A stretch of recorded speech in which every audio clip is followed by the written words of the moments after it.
All right, everyone.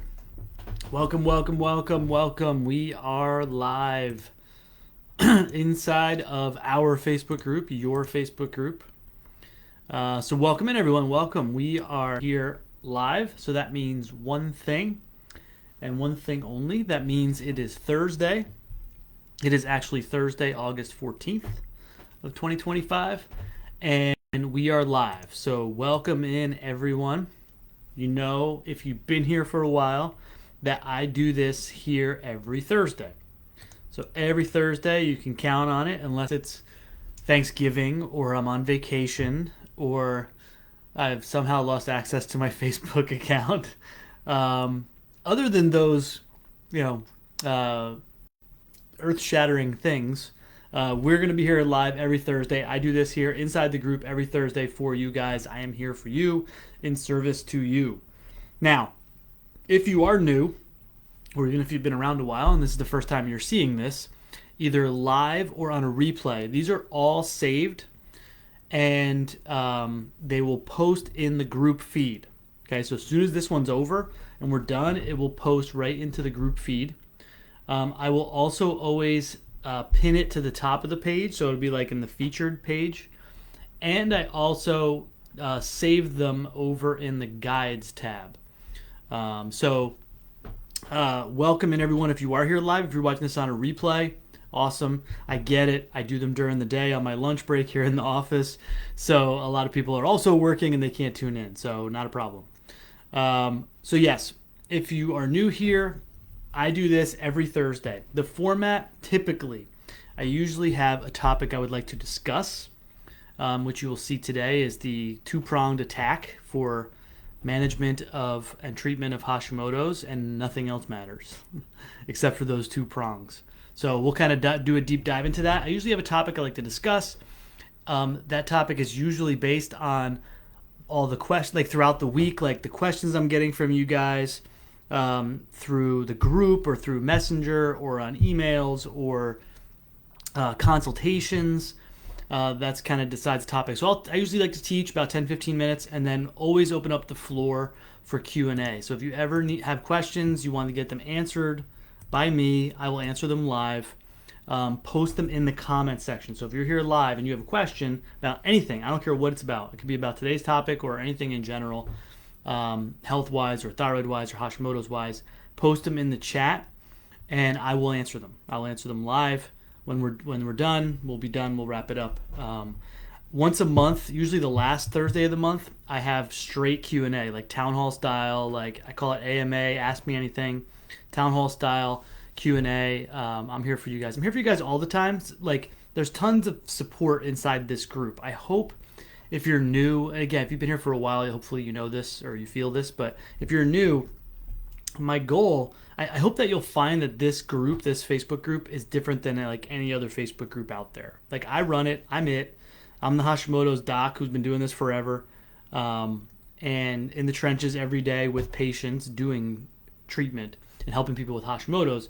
And I want this group to be a place where people can feel safe and come to get answers and get help and get pointed in the right direction and get, solutions and get treatment if they need it. All that stuff. And like I said, I run it, I moderate it, like I reply to all the comments, that kind of stuff. So welcome in if you are new. There's tons of places for you to get help in here. This is one of them. Every Thursday we do this. Okay. Post a question, obviously, in the group. Okay. Everyone will chime in. I will chime in. If you specifically want my answer, like me to chime in on something or look at, people post their labs and stuff in there, make sure you tag me, like in your post, like at, Dr. Ray Benedetto, and the names drop down, you tap it and tag me. You can send me a private message anytime. If you have questions you don't want to post in the group, that's fine. Just private message me. Email me. You can email me anytime you want as well. Usually easier actually to get back to you from messaging. There's tons of resources, like I said, in here. If you scroll across the top of the screen, there is a section called the guides, like a tour guide, and there's a ton of stuff in there. I got videos, I got handouts, I got anything you could probably want to know. The answer to is probably already in this group, to be honest with you. But if you can't find it, just ask me.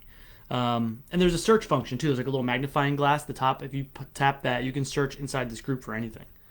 And then lastly, everyone who's here has the ability to book a consultation with me. I do those virtually, sometimes over the phone, but obviously I prefer to do them, a virtual appointment. There is no charge for those, and if you want to consult specifically on your case, you have questions for me, you need direction, that kind of stuff. Most of the time, people will schedule those and want to meet with me when they want to bring me on board as their doc, which is fine too. But that's not what those consults are for. Anyone in here who's had one will tell you there's no pressure, there's no sales, there's none of that stuff that you see out there that I get it. People are leery of. Literally, it's my gift to you for being here. You can schedule those. I have no agenda. My agenda is your agenda. If your agenda, whatever you need help with, if your agenda is like, I need help, I need you to help me, and I want to work with you and have you be my doctor and treat me and get together a plan and help me, great. We can talk about what that looks like, but that's not the point of them. But everyone here has the ability to schedule one of those if you want one. Just like, hey, Dr. B, I want to set up a consult. Great, no problem. And I'll shoot you the link, and you can just you click the link, and you can schedule a time that works for you right in my calendar, and we can get to work.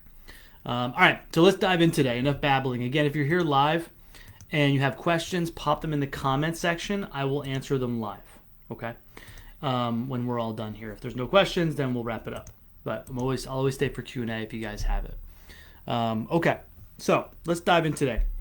The two-pronged attack, or the two-pronged approach, let's say, to Hashimoto's, right? To treating Hashimoto's, to getting it better, okay? Let's kind of backtrack, okay?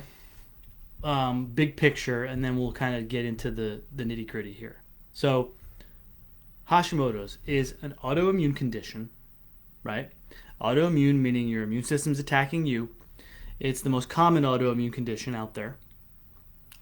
By far. Well, not by far, but it's the most common autoimmune condition in the United States. Let's put it that way. The part of you that gets affected, obviously, is the thyroid, right? So the immune system is, definition of an autoimmune disease, immune system is turning inward and attacking the person. And when it attacks the thyroid, Hashimoto's or Graves, we've used those terms historically, but autoimmune thyroid is autoimmune thyroid. Most people, they'll go hypo eventually or low thyroid. Some people will go hyper. That's a smaller percentage, but it happens. And I work with those people as well because the key is addressing the autoimmunity, right? Nothing else matters, gang. So we're going to circle back around to that, and it's one of the reasons why I wanted to touch on this topic today. Is all the chatter that I hear all the time and all the messages I get all the time is about everything else except treating the cause of the problem, right? Everything else except treating the autoimmunity, right? What supplement do I take? What lab test do I need? What, that kind of stuff, right? When the answer is the two-pronged approach, okay? And those two prongs are this. And these are train tracks that run kind of side by side with each other. It's how I describe it to patients. The first track, or the first prong, if you will, in the spear, is figuring out someone's root causes. Okay. Those are the things we call them triggers. I've been doing this a long time, so we call them triggers. Nowadays, everyone calls them root causes, but we call them triggers. I've touched on numerous times on these talks, a lot of them, all of them, really. So that's things like vitamin deficiencies. That's things like food sensitivities. That's things like leaky gut.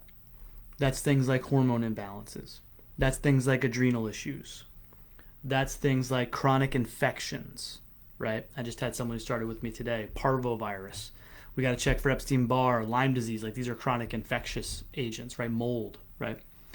What else we got? DNA. Right? So genetic mutations. A lot of you who are listening to this have heard of and have looked into things like MTHFR mutations and that kind of stuff. So we need to look for and identify any and all of those things in the person. It's going to vary from person to person, right? It's going to be a combination of those things, but it's going to vary, right? Everyone's going to have a different combination of stuff, if you will, right? Trauma, right? Stress, those kinds of things. And some of them have already come and gone, but we need to deal with the repercussions, or they're ongoing, right? So, so track number one, prong number one, right? Identifying someone's root causes, okay? And we're going to need to address them eventually, right? But we got to look for them first. We got to figure them out for that person, okay? That's like the long-term look. So we need to identify root causes, and that's going to end up be a long-term play towards remission, okay? The second track, or the second prong, if you will, of the spear, is the implementation of an AIP protocol, okay? You guys have heard me talk about this over and over and over and over again on these chats, but it's essential. It has to be done, and they both have to be done at the same time, right? So when we're looking for triggers or root causes, a lot of times that's testing, right? Some of the stuff we can see on blood work.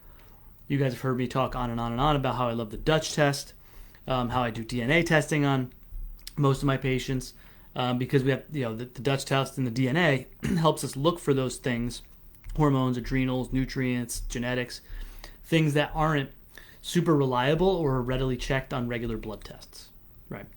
So testing, right? Identifying root causes is going to be testing. And sometimes those are things like, okay, we're going to do the testing right away. Like get started with treatment. It's like, okay, we got to do this test and that test. Let's get those done. Let's get them sent to the labs, wherever they got to go. And then it's going to take some time to get the results back. While we're waiting, let's jump right in with an AIP protocol. So an AIP protocol, right, is autoimmune protocol, okay? It must be done. There's no way around it. I know, some people are like, I don't want to do that. I'm like, it's just, there's no way around it. It has to be done. I'm pretty much a wizard at this point at helping my patients to implement it. So I teach them how to do it, because it can be very daunting and very tough to do on your own, obviously. So it's a huge part of what I do with all my new patients is like, okay, we need to look for X, Y, and Z with you based on your individual case. Okay, let's get started with an AIP protocol. I'll coach you up and show you how to do that, right?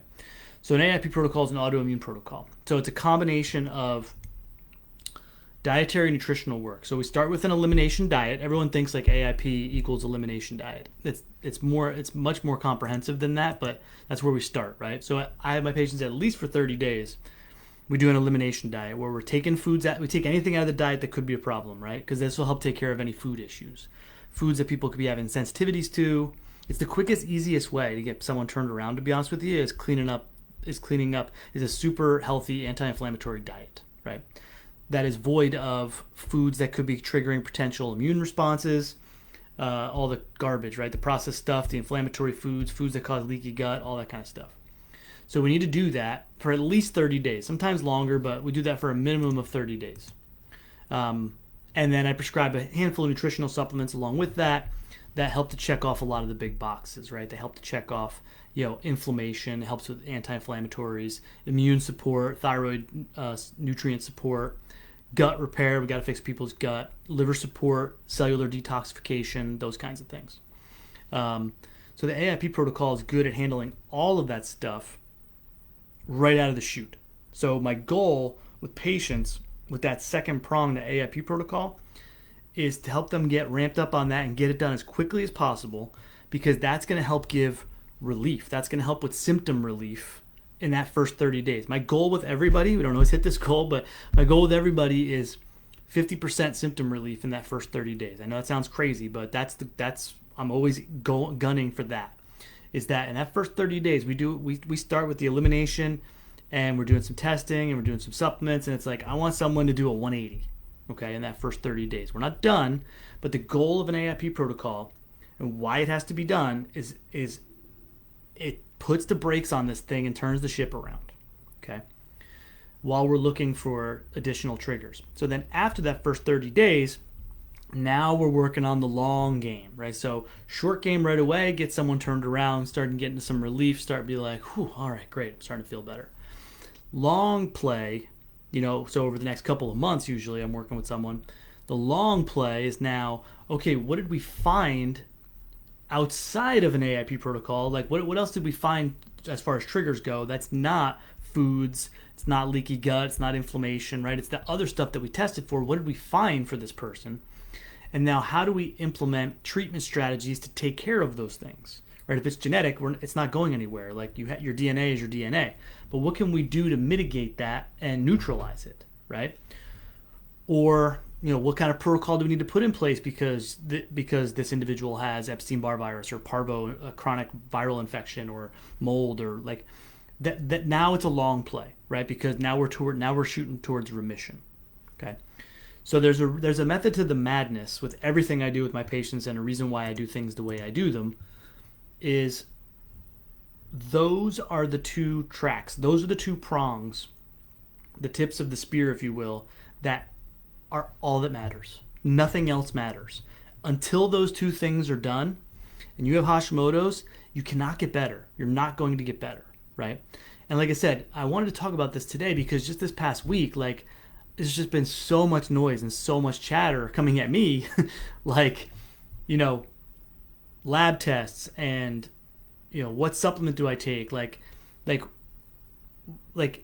just like piecemealing stuff, like, exactly like I said, I know I gotta, how do I fix my gut, and what supplements do I take to fix my gut, and I have Hashimoto's, like, these are my symptoms, like what's my dose, what dose of levothyroxine should I be on, like what test do I need to have done, what supplement do I need to take, what magic diet do I need to follow.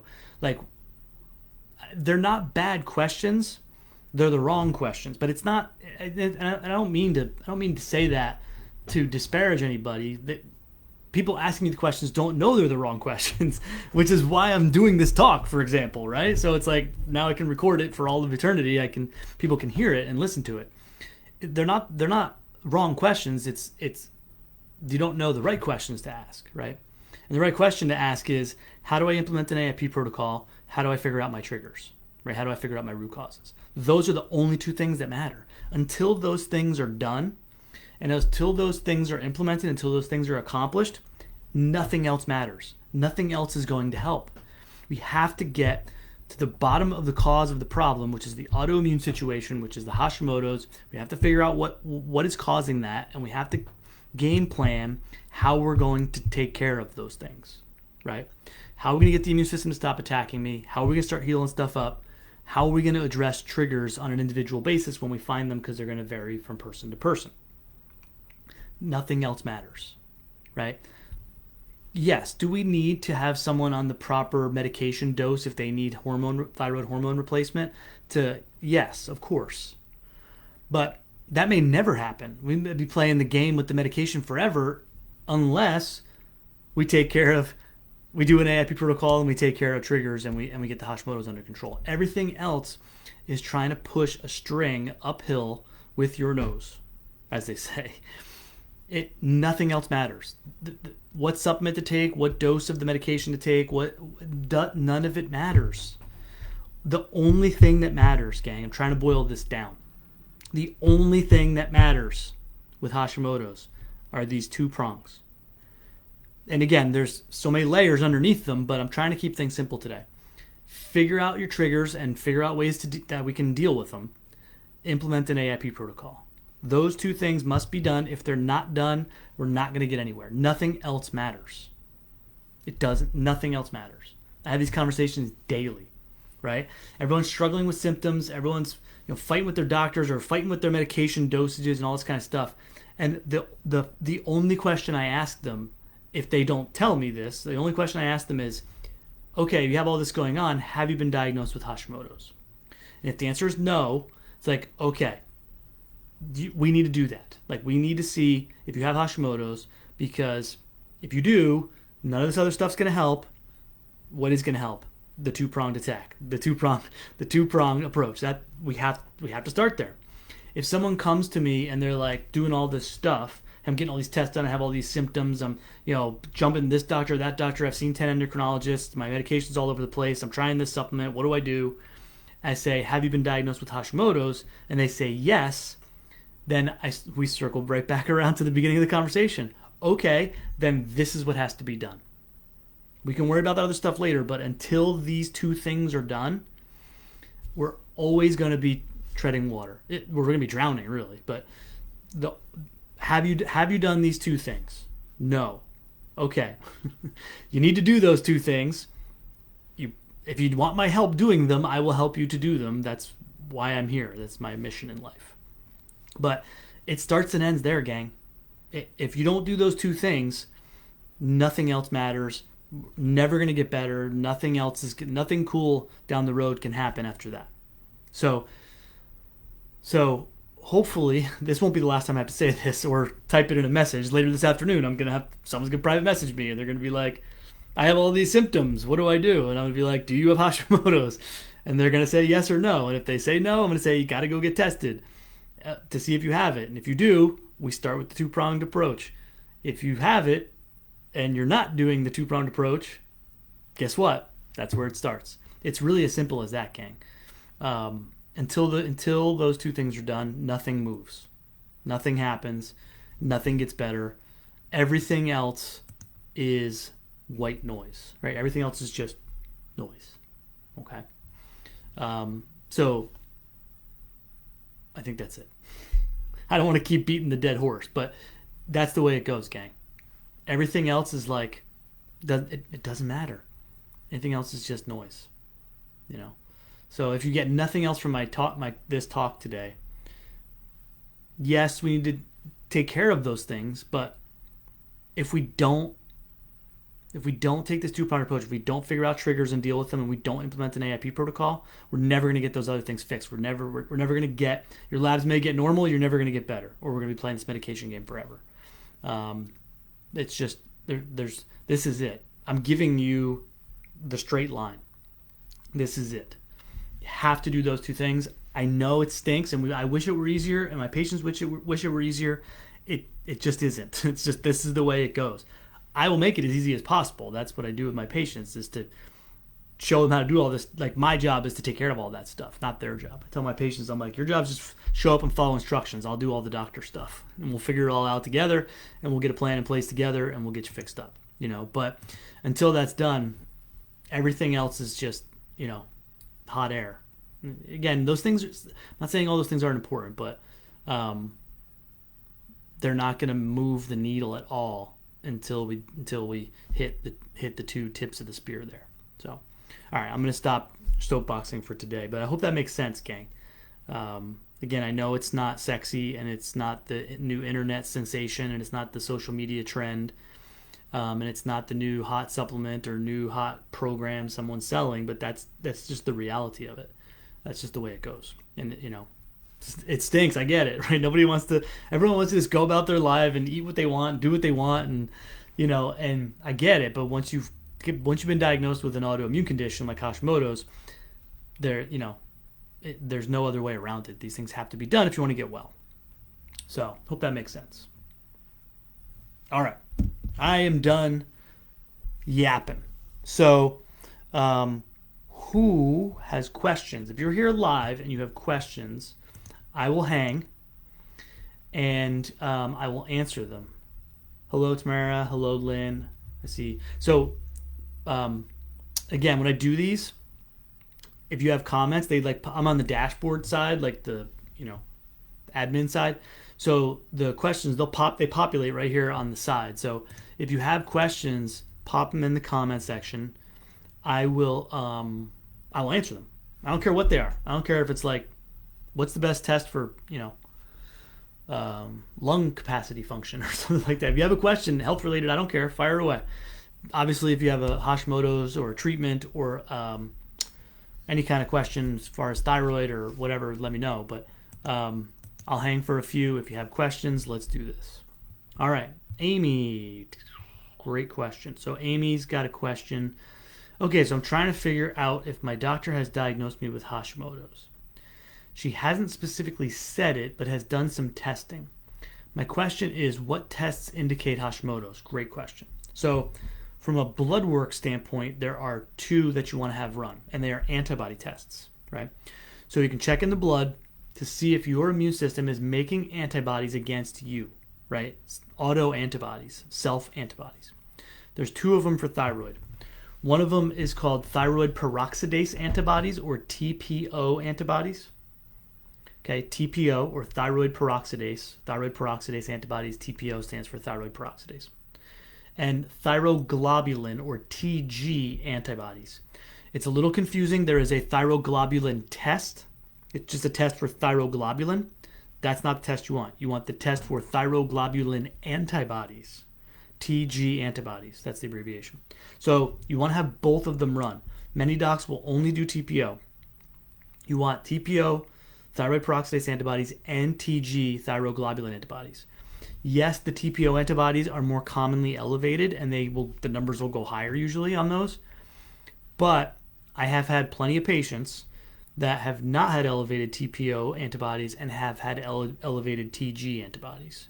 If either one of them or both, obviously, are present or elevated, then that indicates Hashimoto's or autoimmune thyroid. So go look in your chart, Amy. I know nowadays most people, it's like online charts. I mean, you can just ask them if they've tested you, but you should be able to go back in your chart and see if you've had those tests run in the past. If you have, there's going to be our answer one way or the other. If you have not, and we're suspicious of it, ask your doctor to run them for you and don't take no for an answer. If they will not run them, reach out to me. I will send you for them. I'll send you a script, the email, and you can go to your lab and go get them done. But those are the tests that you want to have run: TPO antibodies, TG antibodies. Okay, look back in your chart, see if you've had them run. If not, get them run. If you have, there's our answer right there. Hope that makes sense. Any help you need with it, Amy, let me know. Message me, email me. I will help. Okay, John. What is the test for atrophy of the thyroid? Is it a variant of Hashimoto's? So atrophy is the medical term for shrink, right? Small, like shrinking of tissue, right? So like muscle atrophy, the muscles shrink, right? Thyroid atrophy, the thyroid shrinks, right? So that's just the generic term for tissue atrophy, right? The best test, there's no real blood test or anything for that. An ultrasound, thyroid ultrasound, would be the best shot at that because they can measure the size of the thyroid. Like we know what an average size of a thyroid should be. When they do thyroid ultrasounds, they actually measure them, like the size. So like when you get the reports, it'll be like right lobe was this size, they're in centimeters. They'll measure the size. So they'll be able to tell, okay, this is larger or this is smaller than average or than normal. So it's not necessarily a variant of Hashimoto's. Do you see tissue changes like morphological changes? We talk about tissue changes on ultrasound with Hashimoto's all the time, right? Nodules, hypervascularity, like we see color changes because you get more blood flow to it or less blood flow to it really, but it's usually more. So we can see it enlarged, we can see it atrophied. It's a finding. It's a physical finding that we would see on an ultrasound as a result of someone having tissue damage from Hashimoto's. So I hope that makes sense. But I hope that answers your question, John. If not, let me know. But should break it down. Amy, I am looking right now. See, that's why I love these lives, man. It's like ask your question, you get an answer, boom, cool. Let me go look right now. So, and nowadays especially, most people have, online portals like with your health network or wherever you live. Like you have access to your electronic medical records. You can just like log into your MyChart or whatever, and you can like scroll back in your labs and you can see if you've had these tests done. Unfortunately, a lot of times people have had them done. I've seen this so many times, unfortunately. A lot of times people have had them done like months ago, years ago, right? And I'm looking through their file and I'm like, oh yeah, here, they don't know. They've never been told they have Hashimoto's. Unfortunately, this happens too much. But, and I go back and look at their labs and like 4 years ago, they had their thyroid antibodies checked and they were elevated. And so they've had Hashimoto's the whole time and nobody even told them. Like the doctors ran the test on them, didn't even tell them they were checking for it. They were positive and then didn't tell them it was positive and that they had Hashimoto's. Like their doctor didn't even tell them that A, they were checking for it, B, that it was there. It's unfortunate, but it happens. It's malpractice, really, in my opinion, but it happens all the time. Be honest with you, a lot of times they don't even check unless you ask them for them. Sometimes multiple times you have to ask. Yeah, it's not hard to figure out. You can even see evidence of it, kind of circling back around to John's question too. You can see evidence of it on ultrasound. So a lot of times I read these ultrasound reports all the time that people bring me, and it's like, they'll give all the findings, and then down like they do the impression or the summary at the bottom, and they'll give all the findings, and they'll be like, these findings are classically seen in the presence of thyroiditis, which inflamed thyroid, which is it's autoimmune thyroiditis. So it's the thyroiditis, the inflammation and the tissue changes comes from the autoimmune disease, the autoimmune attacks. So they'll even comment a lot of times that the radiologist that's reading the ultrasounds, they'll be like, okay, here's all the findings. We commonly see this in the presence of autoimmune thyroiditis. So you can see evidence of it on ultrasounds as well. In the blood, though, is the quickest, easiest way to do it, the blood tests.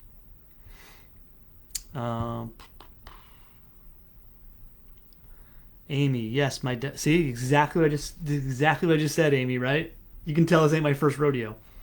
So she said my doctor did those tests. Thyroid peroxidase antibody was 290. Anything over 9 is positive. So you're, 10 times that. 20 times that, I guess. That's 20 times that. So anything on the thyroid peroxidase over 9 is positive. You're 290. Thyroglobulin antibody was 25, right? So you have two big numbers. So with thyroglobulin, anything over usually 0.9, so anything 1 or higher, you're at 25. So you're 25 times over the threshold on that one too. So 20 times on the TPO. So yes, Amy, you have Hashimoto's. And they checked you for those tests. The exact scenario I just played out, exactly what happened to you. So yes, you have it. You've found the right place. This is the place for Hashimoto's. So I'll shoot you a link. You can set up a consult with me if you want. But yes, you have it. Now we've confirmed it. Guess what now? Guess now what has to be done. This two-pronged approach to manage the Hashimoto's. Got to figure out what's causing it. Got to get an AIP in place to get it handled. We can do those two things in weeks to months, and you can be better. So when we're done here, I'll shoot you a link if you want to set up a consult. I can review these with you. We can see about putting together a game plan. But there you go, man. See? Glad you came to this talk today. Aren't you glad you came to this talk today? We just solved the problem. I mean, we've identified the problem. Now we got to solve it. Carol. Endo, again, won't say I have Hashimoto's as my TPO is less than 35. Yeah, the testing is nonsense. The threshold is 9. That's peer-reviewed. That's in the literature. Quest Diagnostics, like a lot of different labs use 9. Some labs use 35. Some labs use 60 or 40 as far as like the threshold for TPOs. It's very arbitrary. So it has gone down to 5.7. So, I mean, I don't know what it was, but the 3 tests I had a hard time in getting ordered. They aren't recognized tests by the Association of Endocrinology. It's nonsense. They're going to give you all that BS. It's just nonsense. So, hope that helps. Angie, that happened to me 2015, and both endo and rheumatologists told me nothing was wrong. Right? It's unfortunate, and it happens all the time. I go over lab results with patients, and I'll be like, yeah, look here, you were tested back in 2015. You had Hashimoto's, and so you have it. And they look at me and they're like, what are you talking about? And I'm like, it's right here, black and white. They'll be like, nobody ever told me. I didn't even know they tested me for it. It happens all the time. It's unfortunate, but it's the way it goes.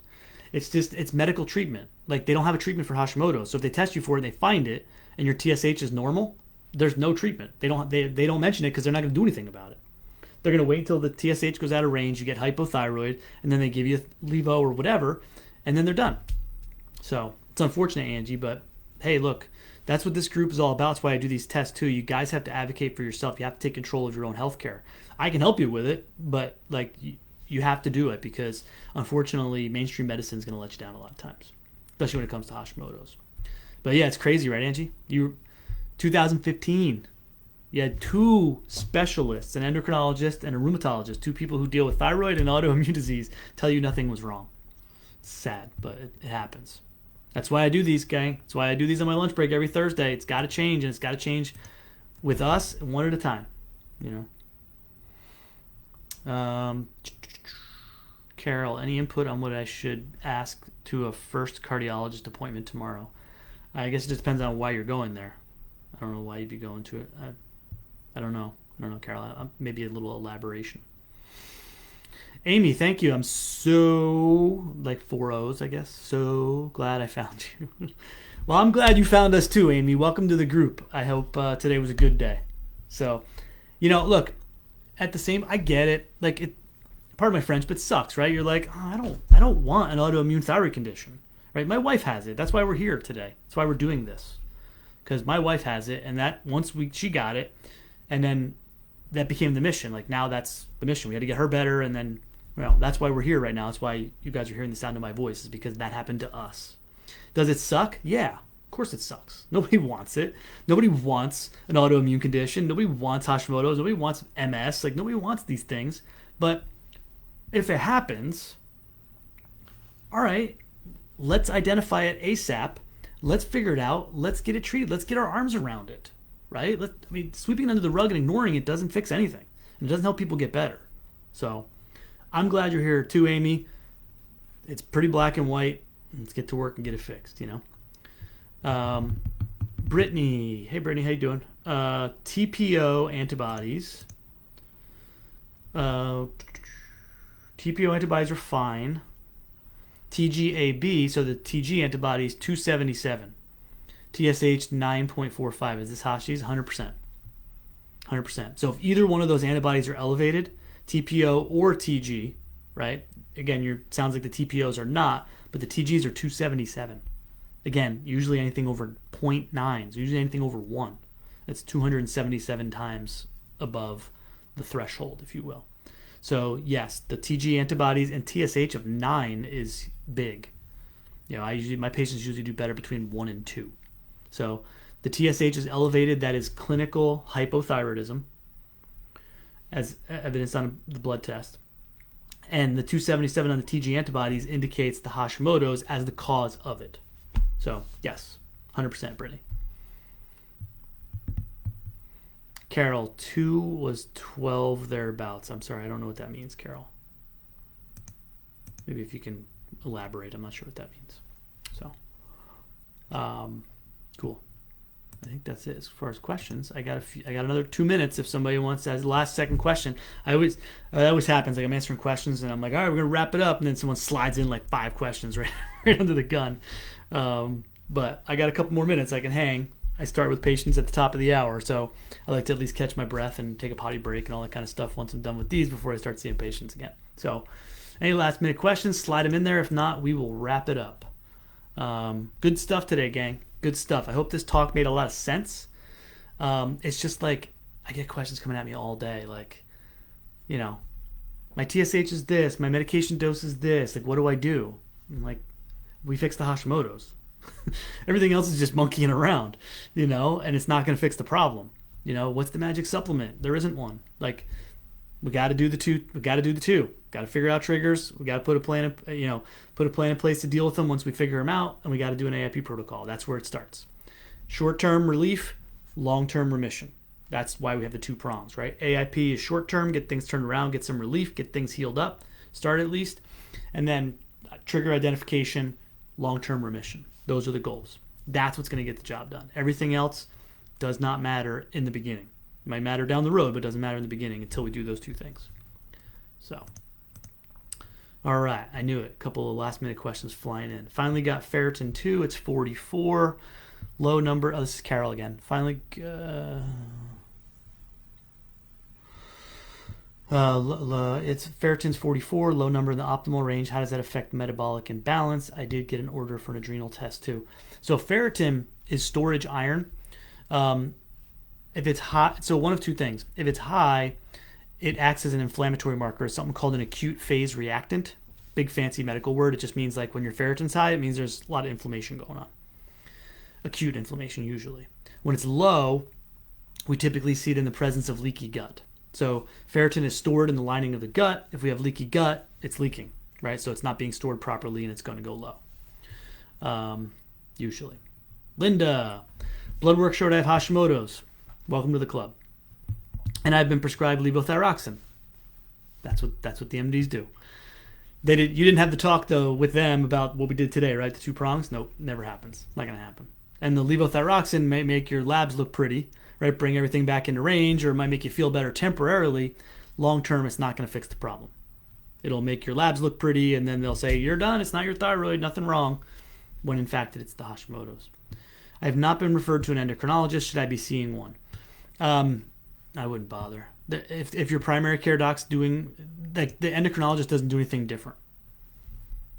They don't. So a lot of times someone might get referred to an endocrinologist just because, like, oh, we've confirmed you have a thyroid problem. The endocrinologist is going to say, okay, yeah, you have a thyroid problem, your levels look fine, your dosage looks fine, your primary care doc can manage it. Like, it's probably save yourself a copay and save yourself time, with a visit. So you can if you want. I'm just telling you, and it's not going to hurt. Like, once you get diagnosed with an endocrine problem, like, they're the endocrine doctors. So it never hurts to establish care with one, but they're not really going to do anything different than the primary care doc. Most of the time they'll see you once, send you back to the primary care doc and let them check the TSH every so often and adjust the medication dosage. Again, no one's going to do anything to fix the Hashimoto's, which is the cause of everything.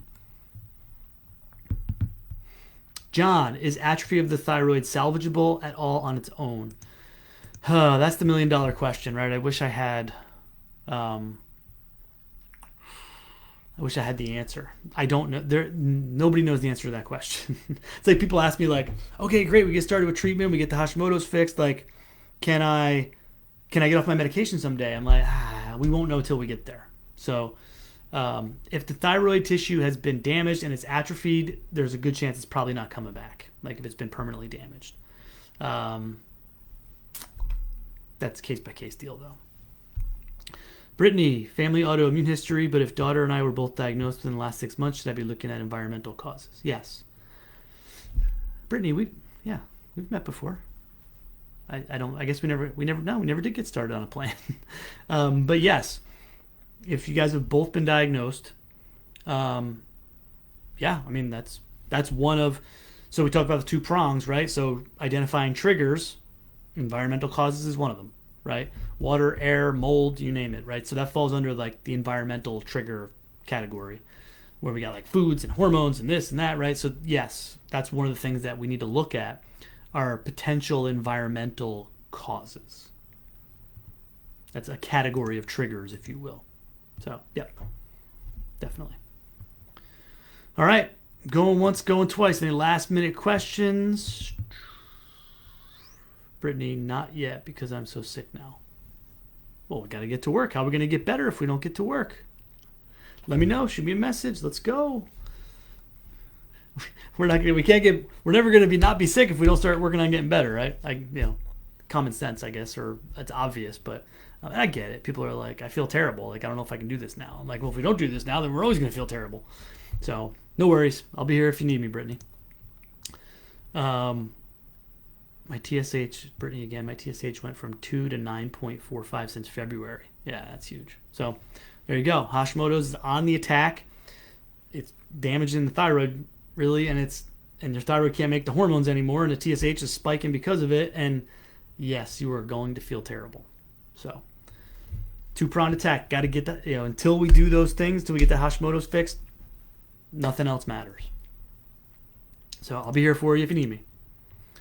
Anyone, I'll be here for you if you need me. It's the game plan. It's what we got to do. So, all right, going once, going twice. We are going to wrap it up. I hope this was helpful for everybody today. Awesome questions. I will be here next Thursday. The recording will pop up in the group. Anybody here needs anything, let me know. Ask me questions. Email me, private message me, set up a consultation. Let's get to work on helping you guys get better. As you already know, it's not going to really happen in the medical world, or probably many places outside of this group. So I'm your guy. You need my help, let me know. Even if you just need questions answered, I'm here to help, even outside of these talks. You want to get better, you want to get to work, we want to get your 2-pronged attack going, let me know. We'll set up a consult. Let's get to work. All right? Everyone have an awesome Thursday. I'll be here if you need me. I'll see you in the group. Take care, gang.